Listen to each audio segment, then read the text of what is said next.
Good evening, ladies and gentlemen, and welcome to All Era Sports with Sirhan, coming to you live on a frigid cold day here in Cincinnati, Ohio, on the 28th of January 2026.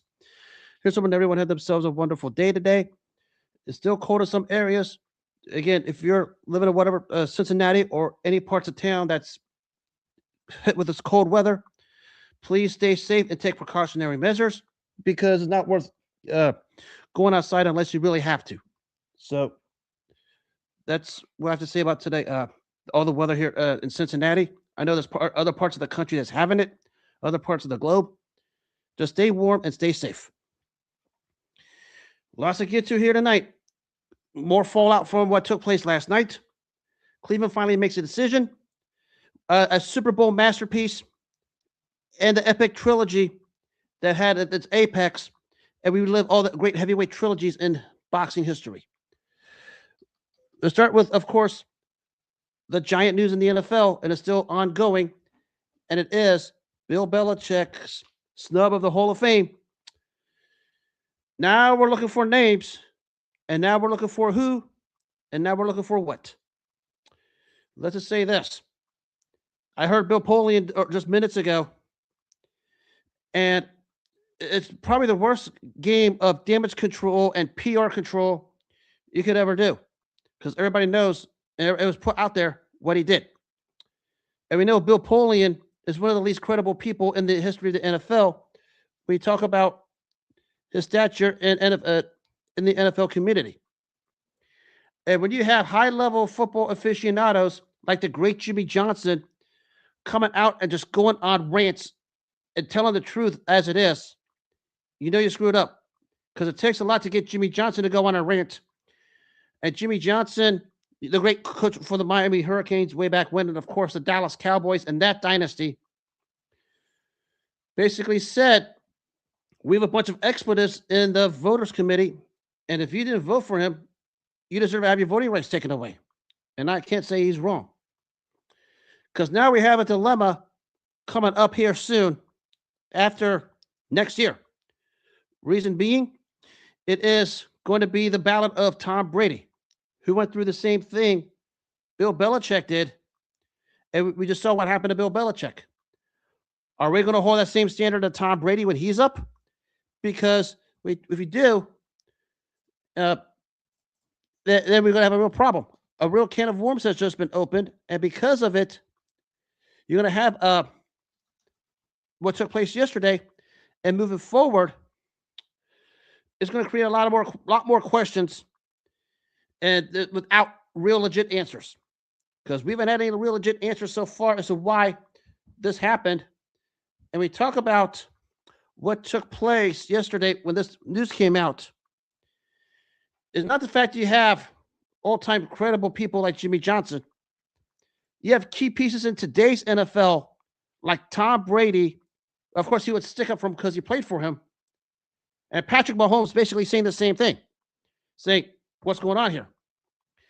I mean, at this point, it's about to get real dirty. And the Hall of Fame, and I had to put up with this in boxing, and now I'm going to do with this in the NFL. You're about to have the most inconsistent voting process that involves key pieces of the NFL community having to make key decisions. And because of it, we're about to have a massive problem and a massive mess. Because I said next year, Tom Brady's going to come up. Are you going to hold Tom Brady to the same standards you just held Bill Belichick to? Because if you don't, you just create a hypocrisy. And if you do, it's just as petty as what you did to Bill Belichick. And we know what it's all about. I'm not going to use a platform to discuss it, but I think everybody knows what it's all about. What took place in 2006 when they were caught in the middle to at this point. That's why we had what we had at the end of the day. And not only that, apparently you can put one coach a year.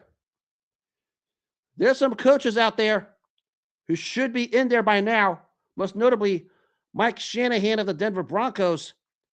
And because of all of that, now Shanahan's pushed back. And because of it, Shanahan might not get it for a while. And He's another one that should have been in long before this. And if you're not going to put this kind of a head coach with that kind of a resume in, what does it mean for you going forward? Because now the NFL just created chaos. And now even the actual Pro Football Hall of Fame is now trying to play the worst game of PR damage control. And it's on his news release. And I'm going to read this news release. If you haven't read it, and if you're listening on the iHeartRadio platform, I'll read this out loud. This came from the immediate release of the Pro Football Hall of Fame in Canton, Ohio. I'm going to read this word for word. So bear with me here. The Pro Football Hall of Fame understands and respects the passionate reaction of many fans, media members, and the Shrinings itself regarding the voting results of the class of 2026.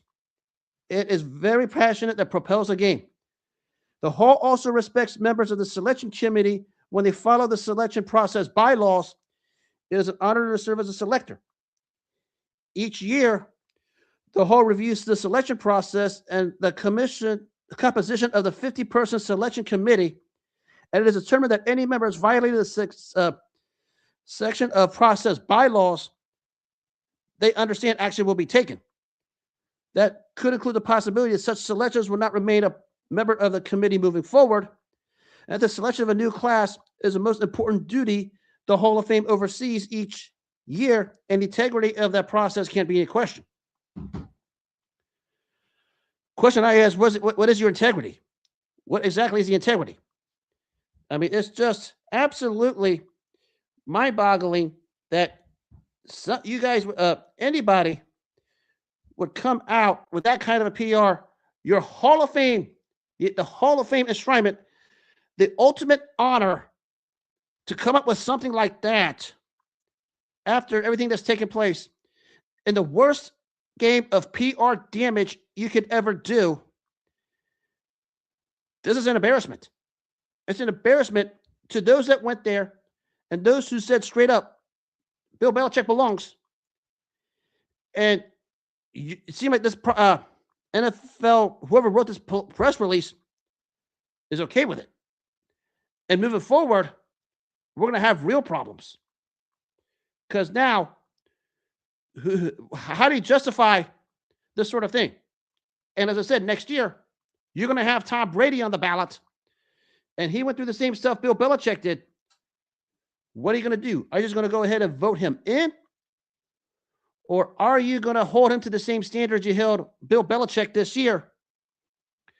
Either one of two things is going to happen.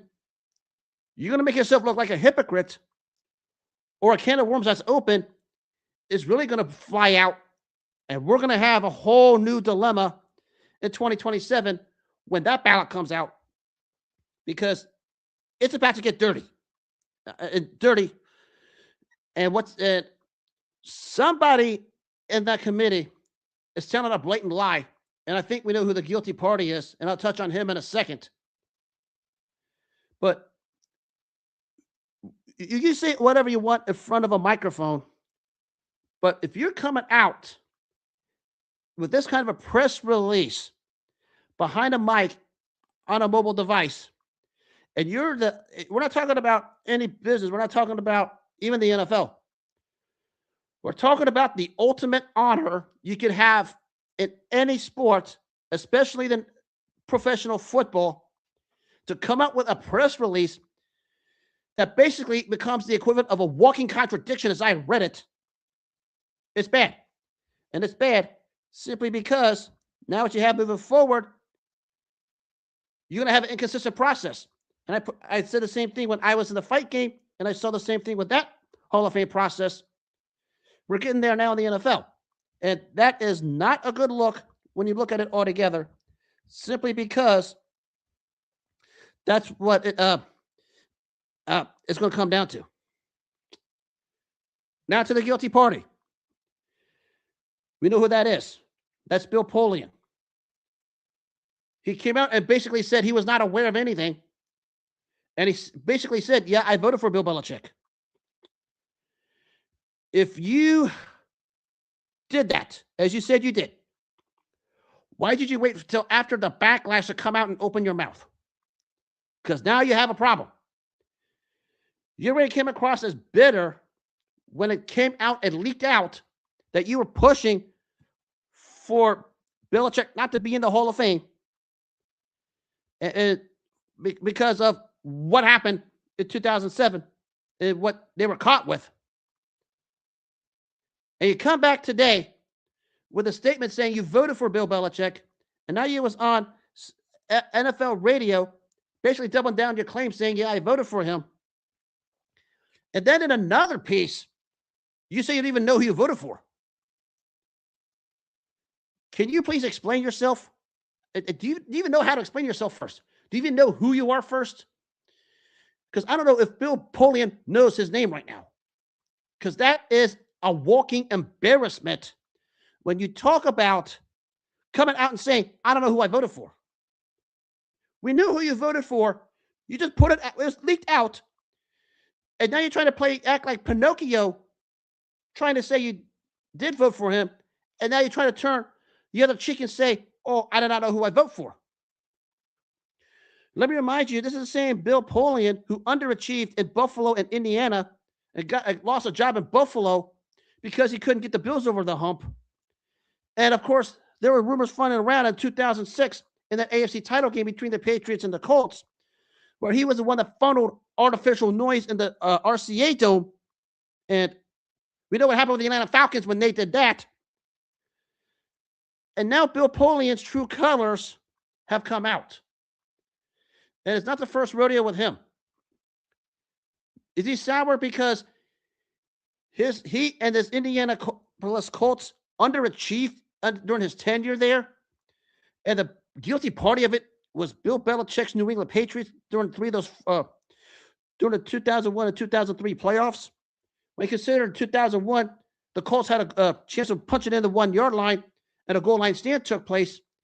And in 2003, Ty Law just read Peyton Manning like a book. And that, I guess, still hurts Bill Polian in the worst way possible. I don't know what his age is, but if you're going to hold that kind of a grudge years later, after what happened, and you was beaten soundly and fair and square, there's no other way to sugarcoat it. You were beaten fair and square. And when you resort to this as a way to try to extract revenge and narcissism, it speaks to your true colors as a human being at the end of the day. And that's what we had with Bill Polian. He underachieved in Buffalo in whatever role he had. He underachieved in Indy, whatever role he had. And the accusations in 2006 during the AFC title game where there was artificial noise funneled into the RCA Dome, and he was a number one conspirator of that. And no, not to mention had the team tanked to draft Andrew Luck and purposefully, and we know what happened at that point. Everything that took place with him the last 3 days being the biggest walking contradiction in the NFL voters committee when it comes to the Hall of Fame came out, and he's going to have a hard time reeling himself in. And it's in his best interest moving forward to either come out and tell the truth or simply distance himself from the NFL moving forward. Because I don't know how you go back and be a part of what he was doing for the NFL, the Pro Football Hall of Fame, after everything that came out and what he said, and said it in 3 different angles, and just looked at himself like he's just the biggest walking contradiction and an embarrassment to the league. I mean, the other guys that didn't vote for him, those are going to come out. We're going to find out. But Bill Polian trying to play the worst case of PR damage you could ever play by being a walking contradiction from having it leaked out that you think Belichick should wait a year, to coming out and said, oh no, I voted for him, and then later on coming out and said, you don't know who you voted for, you look terribly, terribly bad. And I mean terribly bad right now, because for many reasons, and the biggest one probably is you couldn't handle the fact when you was with Buffalo and you was with Indianapolis, you underachieved both times. And the reason for your underachievement in Indianapolis was because of Bill Belichick and the New England Patriots. That's all that has to be said about that. And anybody can dissect what happened in 2007 all you want. I don't care about it. Even Jimmy Johnson said it best. You want to hold it against him? Go ahead.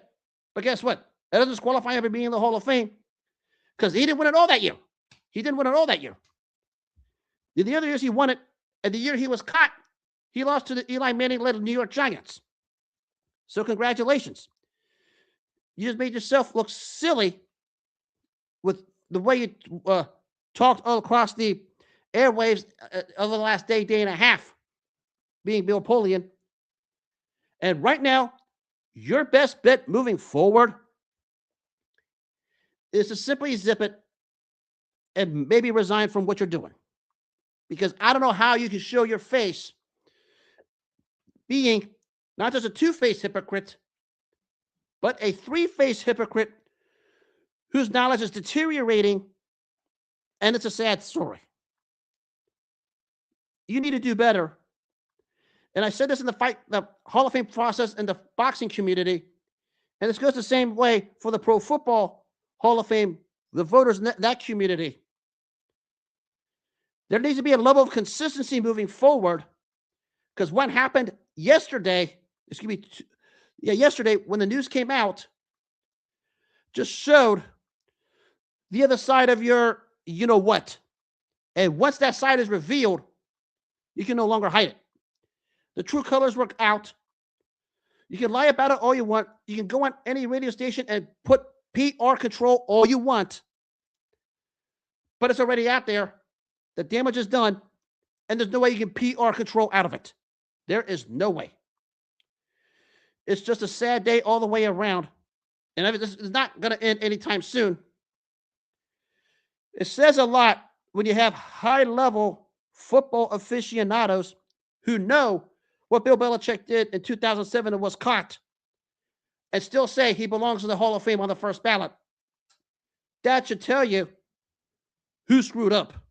And whoever screwed up bad.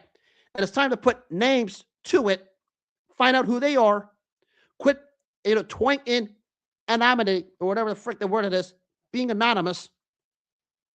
Put names to it. Let's see what kind of men or women you are. Tell why you have the grudge. That way, we can just end it, and we can find the parasites and end it. Because there's a lot of parasites in a lot of these Hall of Fame processes. The two I'm dealing with, the sport of boxing and the pro football, there are parasites because of hidden agendas. And once those hidden agendas reveal itself, as it did with this, and once it's out in the open, you can't close it back up. Once the head is out of the turtle's out of the shell, it can hide back in all at once. But once it hides back in, it's easy to see. That's what happened with this. And if I'm Bill Polian, I'm getting the heck out.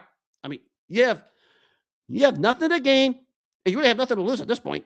But you have nothing to gain doing what you did, because it's already out there. You can lie about it, you can sugarcoat it all you want, but it doesn't matter, because it's over with. And your true colors just came out, and it's just a bad day all the way around. And when you have a high-level NFL aficionado and an all-time great coach like the great Jimmy Johnson coming out saying the things the way he did today and yesterday, and basically telling the truth and has proof to tell the truth, you know you done screwed up. That last person you want to tick off is Jimmy Johnson. Ask the Dallas Cowboys during that dynasty run, because he knew how to hit the buttons. That's what he did. Just a terrible thing all the way around. We're going to find out what happens next year, because Tom Brady is on the ballot, and he went through the same thing with Bill Belichick in 2007. And, of course, what he did in 2014 with the so-called deflated balls Are you going to hold the same standards against him? Because if you do, you're still petty. But if you don't, you're a hypocrite. We're going to have a massive problem in 2027. I guarantee it, when his name comes up. Because if he goes in on the first ballot and Belichick doesn't go in the ballot next year, and you don't hold the standards to Brady as you did Belichick, we're going to have some serious discussions, serious uncomfortable discussions that's going to require some honest answers, and it's a bad look all the way around. I mean, I get it. I mean, no one's going to say Bill Belichick was squeaky clean in the NFL. We all know this. I mean, I can't think of any of those head coaches who were squeaky clean. But if you're going to hold that against him, there's some other players and coaches in that Hall of Fame you should have held the same standard against. And now what's happened is you just opened a can of worms, and hypocrisy was just exposed. And we're going to find out who's legit and who's not in the voting committee, because 2027 is going to be something. And after what happened today with what Bill Polian said, and of course the official news yesterday, and the press release from the Pro Football Hall of Fame, which is just the worst case of PR control you could ever do, it's going to get real nasty. I have an itch. Next year, there's going to be sparks flying because there's going to be double standards established. Don't know who, don't know what. We're going to find out. Because there are other coaches like Bill Belichick who are not in the Hall of Fame and belong. And it raises questions, and we'll find out next year how they're going to answer them. Now to other news in the NFL. It is, of course, today the hiring of Todd Monken to Cleveland. A bit of a shocker, which I thought they should have just promoted Jim Schwartz. But now you have a pissed off Jim Schwartz, and now he's leaving Cleveland. Do you not forget Jim Schwartz won that locker room, especially on the defensive side of the ball? And it made all the sense in the world for the Cleveland Browns to promote Jim Schwartz to head coach. And he has head coaching experience. Remember, he was a head coach of Detroit, had somewhat success. But, it was, before the Detroit Lions became respectable. But I get it. You want an offensive mind like Todd Monken. But there's something to be said about locker room camaraderie and how players respond to certain coaches, and not just in the NFL, but in all sports. And once that is broken, you're going to have a problem. And this is fixing to be a bigger mess in Cleveland than it already is. Because if you would have kept Jim Schwartz, promote him to head coach, you would have kept that locker room, maybe would have done something, at least have a direction. But as I said before, the Cleveland Browns don't have a direction. I don't even know they can read directions on a compass or on a map. That's how you know the Cleveland Browns don't have direction, is that they can't read directions on a map or directions on a compass. And that's why they took the route they did. And it just makes next to no sense, because it was there. It would have been the easy thing to do, but it wasn't. And that's why, once again, the Cleveland Browns are fixing to be in the basement of the AFC North for the third straight year. And that's why Andrew Berry and Jimmy Haslam are still the laughingstocks of the NFL. Going back to the Deshaun Watson trade, and we know the story of that one. Just when you think the Browns can't get out of their own way, they always find a way to get in their own way. Always. And we have it again. Nothing against Todd Monken, who's a solid offensive mind, because you look at the offense they had in Baltimore the last few years.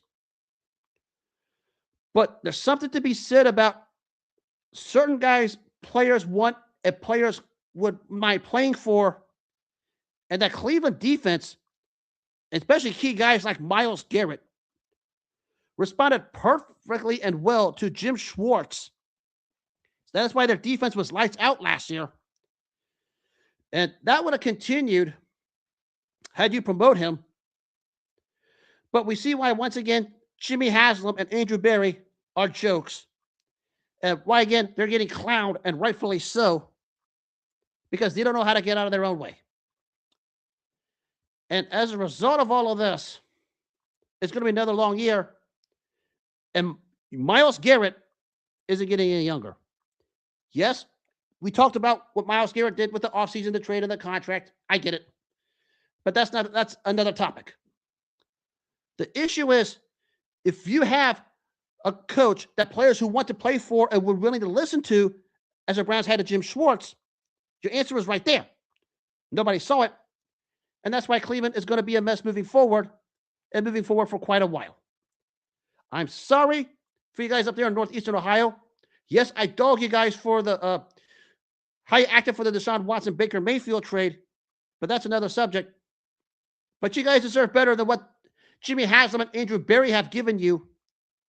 And if I were you guys, I would just not even affiliate with them until they learn how to do something the right way, because that's something the Cleveland Browns organization doesn't know how to do. As I said before, the problem is it's not the fact they have any kind of direction. The problem is they have no direction. They don't know how to read directions on a map. They don't know how to read directions on a compass. They don't know how to read directions on a GPS. They don't know how to read directions on Google Maps. They certainly don't know how to read directions on a navigator inside one of those high-priced vehicles. They don't know how to read directions, and because of it, that's why they have no direction.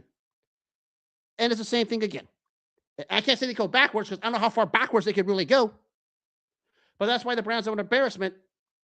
And if I'm Jim Schwartz, I'm getting out of there right now without even thinking twice. Find another job, because people are calling you up for that type of opportunity in a second, because you proved yourself for the second time in 3 years, having that lights-out defense in Cleveland. Everybody's going to be calling you. I'm getting out. I'm not even touching the Cleveland Browns organization ever again if I'm Jim Schwartz. He has every right to be ticked, and I don't blame him. And so should some of those players over there in Cleveland who wanted him, because that was their answer. But they want more questions. Plain and simple. Now I always do this. I do this now with a newer show. I do it with boxing. Now I'm going to do it with the NFL, especially when it comes to Super Bowl time. It was 36 years ago today at the Superdome in New Orleans, Louisiana, where first-class execution took place at the highest level. And the team of the decade stamped their distinction as a team of the decade. And it took place at the Superdome in New Orleans, Louisiana, 36 years ago, when it was Joe Montana and Jerry Rice just destroying the Denver Broncos 55-10. It was still the biggest blowout in Super Bowl history. I mean, the 1989 San Francisco 49ers was top 3 across the board in every major category, offense and defense. I mean, you never seen that in NFL history. And you talk about this San Francisco team after they escaped Super Bowl 23 against Cincinnati on the game-winning drive from Joe Montana to John Taylor. They essentially stopped the league. And on their way to the Super Bowl, they abominated the number 1 ranked defense in the Minnesota Vikings to the tune of 41-10. And a week later, just put the clamps on the Los Angeles Rams 30-3. You talk about a combined score of 71-13. And then you add this. You talk what they did to Minnesota, the Rams, and then Denver to Super Bowl 24 to the tune of 124-23.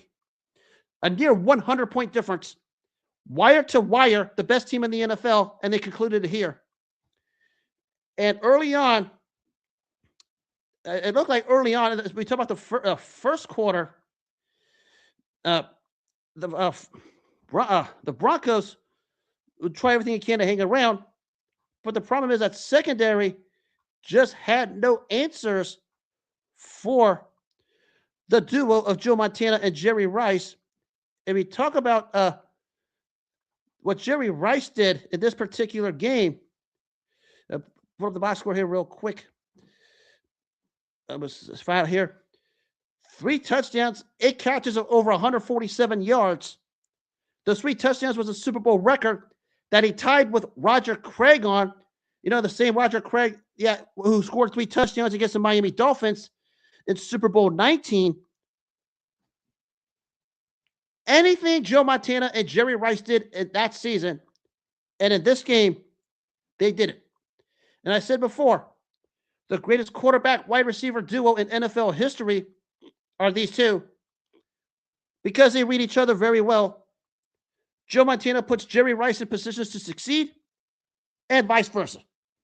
That's what makes a great quarterback wide receiver duo. And we talk about what they did on this day 36 years ago in New Orleans. That's essentially what they did. And basically, at this point, we're looking at not the fact that Jerry Rice scored touchdowns. All 3 of his touchdowns were at least 20 yards or more. 20, 28, and 38. And we coined the phrase GOAT, the greatest of all time, in the wide receiver position in the NFL. And there's a deep, deep discussion with this, and I mean deep. We talk about it. Randy Moss, Terrell Owens, Calvin Johnson, Lynn Swann, Drew Pearson, even more modern guys like Calvin Johnson, Larry Fitzgerald. Maybe you throw a few guys up today, like Justin Jefferson and Jackson Smith-Njigba. But there is one guy worthy of the distinction of the greatest of all time at the wide receiver position, and he happened to wear number 80 for the San Francisco 49ers, a fellow named Jerry Rice. And what made Jerry Rice special is his work ethic, because it was documented. He worked out every day as if he was broke. And even after he achieved that distinction after this game, because some people gave him that distinction after this game, he was still finding ways to be greater and better because he knew the game well. You talk about running routes, you talk about, the speed, the hands. Jerry Rice did it. Anything he said that any all receivers can do, Jerry Rice did it before all of them. And every time he added on to a record, he distanced himself from the class. And that's why he had the distinction of the greatest wide receiver of all time. And you can have your debate on who's second behind him, but they're so far behind Jerry Rice, you're not going to see him out. He's not going to see you guys out of a rearview mirror. And even after he won the Super Bowl MVP on this night, where he just shredded the Denver Broncos by himself almost, he was finding ways to be better, finding ways to be greater. And that's why Jerry Rice will always stand out as the greatest. Because he kept working, he found new wrinkles to be better. And as he was finding new wrinkles to be better, the game became easier for him. And you could put any defense on him for the longest time. Maybe the only guy that came close was Deion Sanders, and we know that rivalry.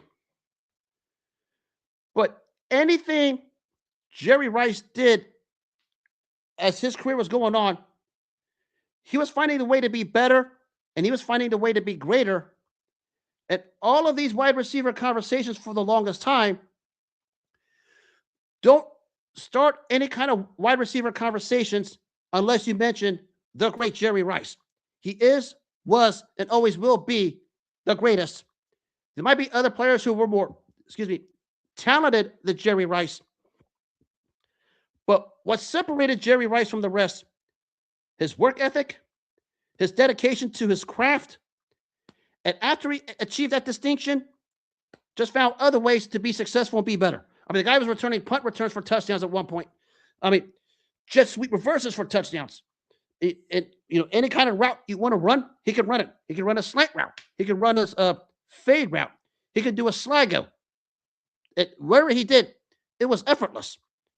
There were more talented wide receivers, but those talented wide receivers never had the discipline, the work ethic, or the dedication to his craft the way the great Jerry Rice did. And it was 36 years ago. He showed it and probably stamped his distinction as the greatest wide receiver of all time when he just shredded the Denver Broncos, a part of that 55-10 blowout with 3 touchdowns, and was just the greatest. And anything he did after that just added onto that distinction as he pulled away from the rest, because the second best, he can't see out of his rearview mirror. That's how great in the clouds the great Jerry Rice was. And that distinction was stamped in Super Bowl 24. No other way to sugarcoat it. And it wasn't just a close game. It was a wipeout. I mean, Joe Montana was spectacular, but Jerry Rice was even more spectacular. I said all along, you could talk about who made who better, but in this case, with both Montana and Rice, both made each other better, and that's why they had the accolades they did. And when they cemented it with this 4th Super Bowl in the 80s, when they did this to Denver, it stamped them as the team of the NFL of the 80s decade. And there's no second. I mean, yeah, they had their own, they had their losses along the way, but 4 Super Bowls in the 80s, captivated by going back-to-back in Super Bowls 23 and 24. They were the team of the 80s. And the fact they did this with a new head coach, George Seifert, after Bill Walsh retired in Super Bowl 23, makes it even that more impressive. First year as a head coach, wire to wire, beat them all down. And talk about that playoff run they had. 41-10 over Minnesota, who had the number 1 ranked defense. 30-3 over the LA Rams. And 55-10 over the Denver Broncos. And that playoff run, that scored the opposition 124-23. Wire to wire. When they say you were head and shoulders better than the rest, the 1989 San Francisco 49ers was from week 1 of the regular season to the finale, which they won it with a Super Bowl in Super Bowl 24, just demolishing John Elway and the Broncos. I mean, we have all of these wide receiver discussions today. I mean, there's a lot of great ones today. I mean, I'm not going to debate it. I mean, Jamar Chase, Justin Jefferson, Jackson Smith-Njigba, Puka Nacua. Just name several. There's probably some more out there. I mean, when he's right, Tyreek Hill's as good as anyone. The one that started all of this wide receiver debate wasn't always will be Jerry Rice. He's always a gold standard because he was a winner. And not only was he a winner, but while he was a winner, he found other ways to become a winner because he was dedicated to his craft. He was disciplined on and off the field, a work ethic like none other. And anyone that tried to match up with him, he had an answer for, because he was a football rat, if you want to call him that. And that's what made him the greatest wide receiver ever. You could put any 10 wide receivers all time collectively, they're not in Jerry Rice's league. And any conversation about anybody else being the greatest wide receiver other than Jerry Rice, I will turn it off, because no way any wide receiver could lace the boots of Jerry Rice, for one simple reason and one simple reason only. I want to see somebody go, put up the numbers Jerry Rice did in back-to-back Super Bowls like he did in Super Bowls 23 and 24, and win a Super Bowl MVP like Jerry Rice did. Then we can talk. And not just break every record, win Super Bowls like he did 3 times, and a Super Bowl MVP. Then we can have a conversation as to who belongs to the same category as Jerry Rice. Because nobody does. I don't care what you say. You can pass up all your stat sheets all you want. You can talk about all your screenshots all you want. You can bust out your YouTube clips all you want. It doesn't matter. Jerry Rice wasn't always will be head and shoulders above the rest, no matter how hard you try and circumvent it. Good luck. Because if you want to put him in the same class as Jerry Rice, win 3 Super Bowls and win a Super Bowl MVP. Let's start with that, and then we can at least open the conversation if you want to put anyone in the Jerry Rice league. Plain and simple. I tell you, I could make more conversations about the great Jerry Rice and just make people look foolish, especially the wide receiver field. But that's too easy. I mean, if you want to ask, if I said all along, not only do I think Jerry Rice is the greatest wide receiver of all time, I think that's universal. Pound for pound, you could say Jerry Rice might be the greatest player to ever step foot on an NFL field. And that's saying a heck of a whole lot. Because the guy was a winner. The guy worked on his craft and was disciplined. And after he wrapped that distinction of the greatest wide receiver of all time in 1989 with the Super Bowl 24 when he demolished the Broncos, he just found other ways to be better, and he found other ways to be greater. It was because of that work ethic and things that we're never going to see that wide receiver position ever again. And I said, if you want to put anyone in that conversation, make sure they win 3 Super Bowls and a Super Bowl MVP. That's the end of the conversation. It's Jerry Rice and nobody else. Now to the world of boxing. And a comeback that we knew was going to happen, but now it's officially official. It is going to take place in London on April 11th on Netflix. Tyson Fury is back against our Arslanbek Mahkmoudov. Arslanbek Mahkmoudov. Supposed to be a warm-up fight for Fury. Probably to get the Joshua fight down the line if Anthony Joshua heals. And I say this again to the boxing fraternity. Let Anthony Joshua heal first. But Tyson Fury is going to get that warm-up fight. He's going to win it. I mean, it's all this is right now. Everybody's talking about a third fight with Alexander Usyk. That makes no sense. Unless they're going to get pocket an insane amount of dollars over there across the seas. That's going to have Fury basically saying enough is enough. But it's the same story all the time with Tyson Fury. He gets to a point, he shows his greatness, but it's like he gets disinterested and just wants to go away. And after the 2 losses to Alexander Usyk, and a chance to maybe try to redeem himself, he goes away and retires, and he's back again. And I mean, the guy's a phenomenal fighter. I'll give him that. I mean, you don't do what you did to Vladimir Klitschko like he did. I mean, he just did anything and everything he wanted to for that fight for the most part. But we've seen the saga before, and it's basically don't tell me anything until you do something of significance. Because if he gets disinterested again, he might as well just stay disinterested. That's why he did hit out all these retirements. Yes, I know he had the issue after the Klitschko fight where he had an addiction problem and went to whatever. You know, hopefully he's clean and sober from it. But he gets to this point where he has the potential to be so great. Tyson Fury has this potential to be greater than what he is. And when he gets to a certain point, as being as good as he can be, he'll start to lose interest. And when he starts to lose interest, it starts to show in the ring like it happened against Francis Ngannou. There are some other reasons for it. I think people in the fight game know what that's all about. But if he loses interest and goes away and then comes back, what do you call it? Retirement. It's got to a point to where we need to tell Tyson Fury, what do you want to do? Do you really want to fight or do you really want to stay out? Because we've seen the act before. And you're going to face Arslanbek. I can't pronounce his last name. I do apologize. But it's a warm-up fight. And my guess is try to get a cash-out fight down the line, most likely with Anthony Joshua, which will pack Wembley Stadium in a minute. But we see the act before from Tyson Fury. We know the act of Tyson Fury.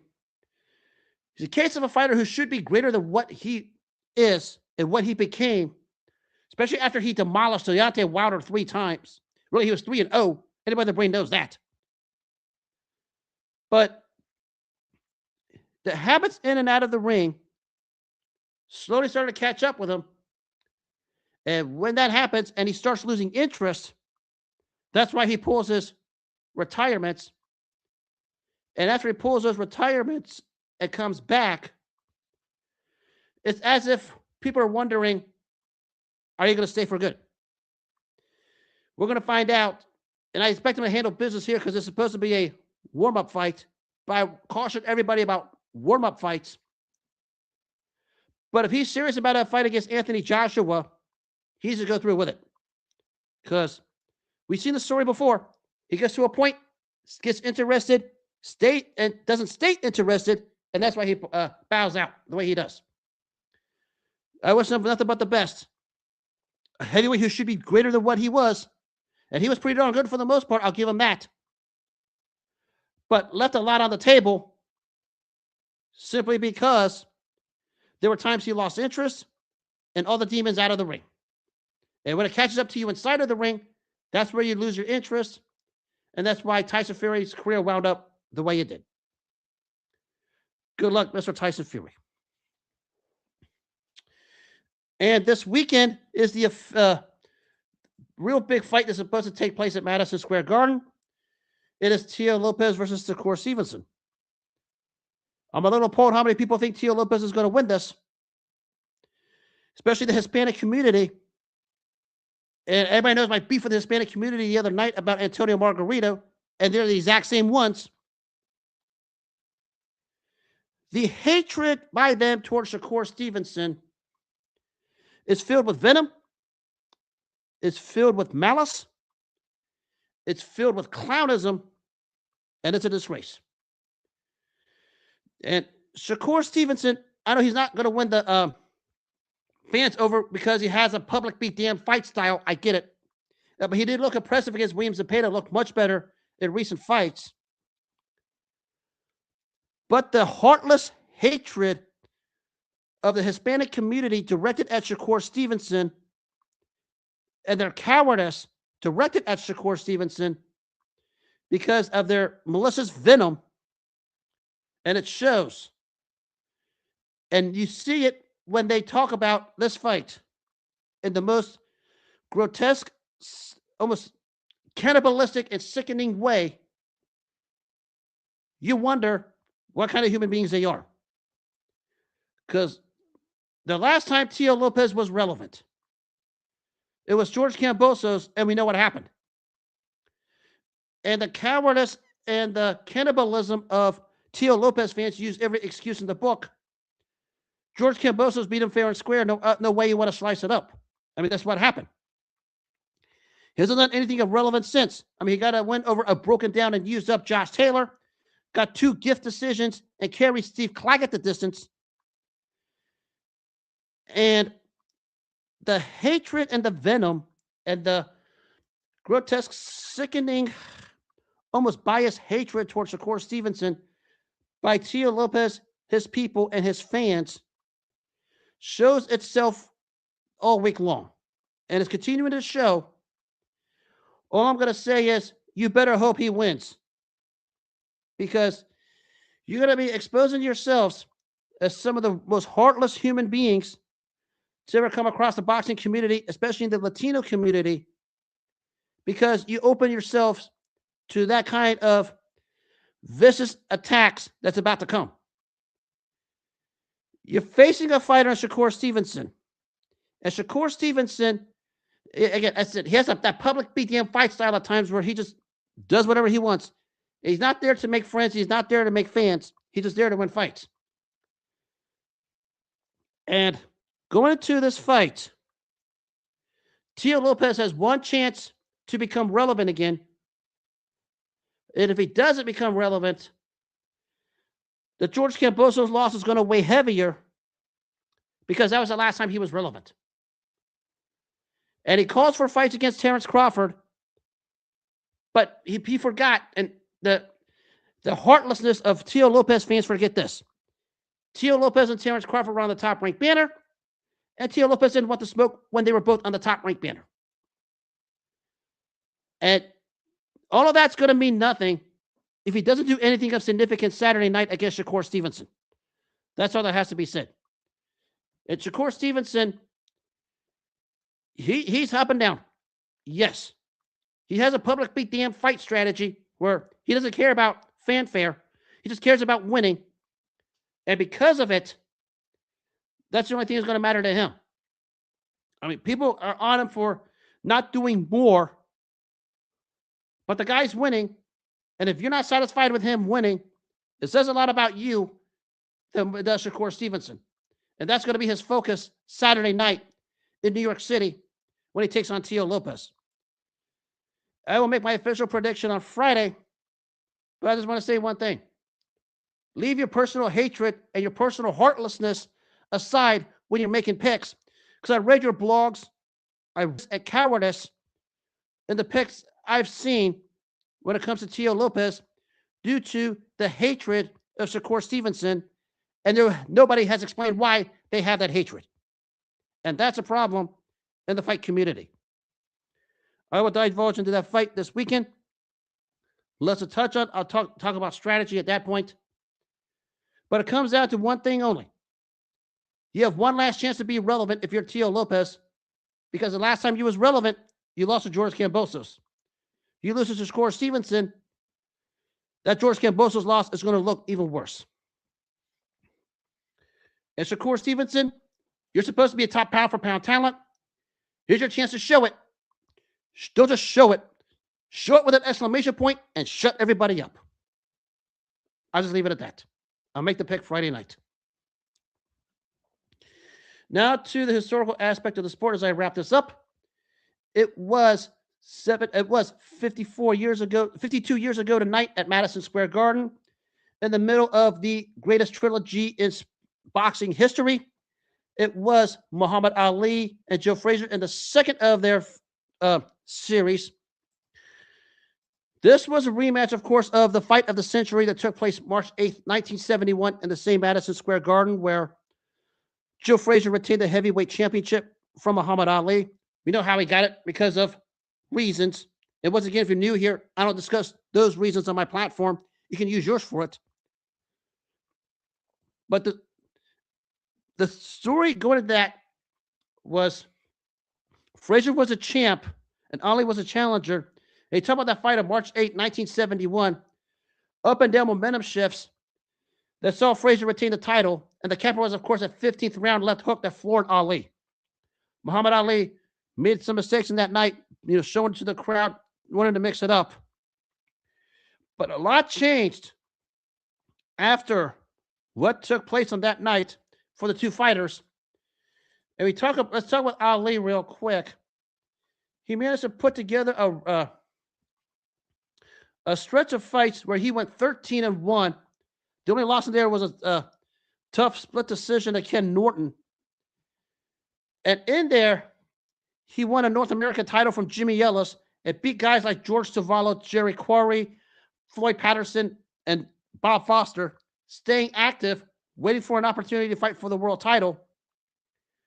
And while that was going on, Joe Frazier fought twice against Jerry Quarry. He fought twice against Terry Daniels and Ron Stander before the Sunshine Showdown of Kingston, Jamaica, where he got walloped by George Foreman. And then he had one more fight against Joe Bugner overseas and got a decision win. So a lot of intrigue going to the second fight. But the real story of the second fight wasn't in the ring. What took place before it was when Joe Frazier and Muhammad Ali got into the studio and all the verbiage that was spilled out all over the place. And Joe Frazier wanted to go after Muhammad Ali. And we started to go after Muhammad Ali. A near riot took place in the studio. They both had to be separated.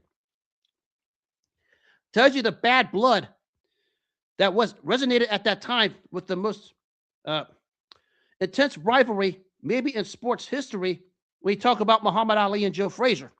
Because Frazier wanted a piece of him at the time for all of the things Muhammad Ali said about him and some real strong words. Again, I'm not using my platform for it. And some real strong words towards Joe Frazier. Joe Frazier couldn't take it anymore and went after him, which made the build-up to the rematch that much more intense. And we talk about what took place on this night 52 years ago at Madison Square Garden. It was the second matchup of the trilogy. While Frazier was less active of the two. Ali kept active. And of course, in the middle of that was when Frazier got walloped by Foreman. The story of this one in the rematch is this time Muhammad Ali fought a more disciplined fight. Actually had Frazier hurt in the end of the second round, but apparently there was a bell that was rung according to referee Tony Perez and had to separate him because Ali had Frazier hurt with a left hook. And that saved Joe Frazier at that point. But in the second fight, the real story of this was that Ali was in better control, and this time tied up Joe Frazier every time he got to a clinch and not mix it up because that was Joe Frazier's strong suit. Frazier finally got going in the middle to the late rounds and started to get his left hook going. But unlike the first fight, Ali took it better the second time, and he stayed disciplined being Ali and not let Frazier do what he did in the first fight. And because of it, Muhammad Ali was able to win the second fight on a unanimous decision. And the rounds were a little closer than what the fight really was because Ali really, for the most part, controlled the fight. It didn't have the intensity of the first fight or eventually the Thriller in Manila because it's a whole different ballgame. But Muhammad Ali this time showed again another reason why he's the greatest. Made the adjustment to not let Frazier get off. Even though Frazier did have his moments, it wasn't like what took place of March 8th, 1971, because this time Ali stayed disciplined, kept Frazier at bay for the most part. And even though Frazier finally got going, it was a case of too little, too late. But at that time, Ali matched him and also kept his discipline while doing so. And really, it was like an 8-3-1 decision win for Muhammad Ali. So a couple of judges' scorecards were closer. But the story here was, as aggressive as Joe Frazier was in the first fight that won him the first fight, he wasn't that in the second fight because Ali stayed disciplined this time, and that's why he won the unanimous decision. And it was just the beginning of the trilogy, and both guys said after the fight, I want to do it again. And that's, well, of course, led to the Thriller in Manila of October 1st, 1975. And we know the story about that brutal, intense, off-the-walls firefight. But Ali-Frazier II was probably a case of strategy and craft. Then the first and the third fights were just both guys just letting it all hang out. Because Muhammad Ali this time fought the disciplined fight he should have fought the first time and not let Frazier get off. And even though Frazier, as he came on, started to get better, Ali matched him this time. And that's why he escaped with a unanimous decision win. A part of the greatest trilogy in boxing history, arguably the greatest rivalry in sports, definitely the greatest rivalry in boxing. We talk about how intense this was. And we talk about the ABC studio next to Howard Cosell, where Frazier wanted to go after Ali, and they had to be separated. And there were times this rivalry was intense and almost went over intense in and out of the ring. But that's what we had when we talk about this trilogy. Then we talk about trilogies in the heavyweight division. We're talking about heavyweight history here. I mean, we could talk about the key one is, of course, Ali-Frazier. And we know about that one. Right, not far behind it, Ali had another one with Ken Norton, what was just as intense as Ali-Frazier. And you can say two of those fights, the two fights Ali won, especially the third one, you can say Ken Norton was jobbed. Because people, especially the third fight. And it was every bit as, not the level of Ali-Frazier, but it was not far behind it. And it certainly was a great trilogy. Floyd Patterson versus Ingmar Johansson. Let the bodies hit the floor. Every time one guy hit the other, they hit the floor. That was an epic trilogy. The first fight, of course, won by Johansson. The second and third by Patterson. The second one, of course, was the left hook of devastation that left Johansson shaking and quivering on the canvas. But Patterson-Johansson was a case of two guys who were made for one another, and that's why they had the trilogy they had. So Patterson-Johansson was an all-time great trilogy. And more modern, definitely Evander Holyfield and Riddick Bowe. When you talk about this trilogy, just like I said with the others, and it's true for all trilogies, the two guys were made for one another. The top two heavyweights at that time, while Mike Tyson was in prison and George Foreman was on the march of his comeback, and that first fight, especially that 10th round, Rock'em Sock'em Robots, and that's what it was. And really, even though Bowe won the series 2-1, in long-term hindsight, Evander Holyfield was the real winner because A, he showed the whole world he can hang with a younger fighter who was bigger than him, and B, it spun off to tremendous years in 96 and 97 when he beat Mike Tyson and won a rematch against Michael Moore to put himself back as the top heavyweight in the division.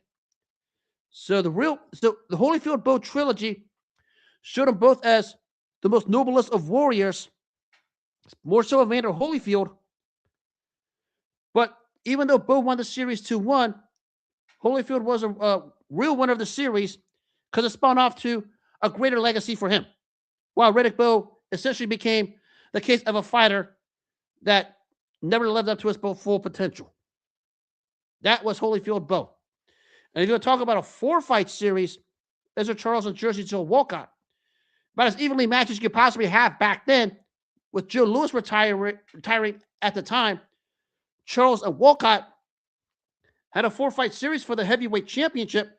First 2 won by Charles, second 2 by Walcott, even, and that's about as even as it got. So Charles Walcott was an excellent 4-fight series in the heavyweight division, not a trilogy, but a 4-fight. In the case of both guys were made for one another. That doesn't get talked about enough. And if you guys want to watch old school footage of how fighters fought in the old school technique way back when, the shoulder roll, the ability to duck and slip and stay in the pocket, watch this 4-fight series because a lot of that took place with these two high-level all-time greats when you talk about Ezra Charles and Jersey Joe Walcott, because that's what it was. But the gold standard of trilogies and boxing rivalries was, and always will be Muhammad Ali and Joe Frazier. And it was 52 years ago tonight at Madison Square Garden, probably the least dramatic of the three, because Muhammad Ali fought a disciplined fight. He won a convincing unanimous decision to get revenge on Joe Frazier, who beat him a little more than 3 years before it, and found himself back in the heavyweight title hunt. And we know what that spun off to eventually for him. And we know what spun it off for those two a little more than a year and a half later, the Thrilla in Manila of October of 1975. And we know the story about that one. Both fighters toyed with death in a brutal back and forth fight. But that's what makes rivalries great. When two combatants who were made for one another lets it all hang out at the highest levels. And we're not going to see rivalries quite like that ever again. And that's why, at least in the sport of boxing, Ali-Frazier is the gold standard. You can have a lot of great ones in the heavyweight or in other divisions, but none surpasses that. We consider the stakes, we consider the legacies, and we consider the ultimate prize, the heavyweight championship of the world. That's why it stands out above all the rest.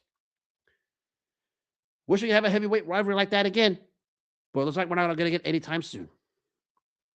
Sad. And on that note, that'll wrap up this edition of All Era Sports with Sirhan. I will be back tomorrow night. If you missed this show or any others of the past, you can catch them on the iHeartRadio, the Apple Podcasts, and the Spotify apps. And as always, make self-care your number one priority in all walks of life. Always take care of yourself first. Always respect other people's boundaries. And always set strong boundaries for yourself and defend those boundaries. And you do all of that, all the good things would happen.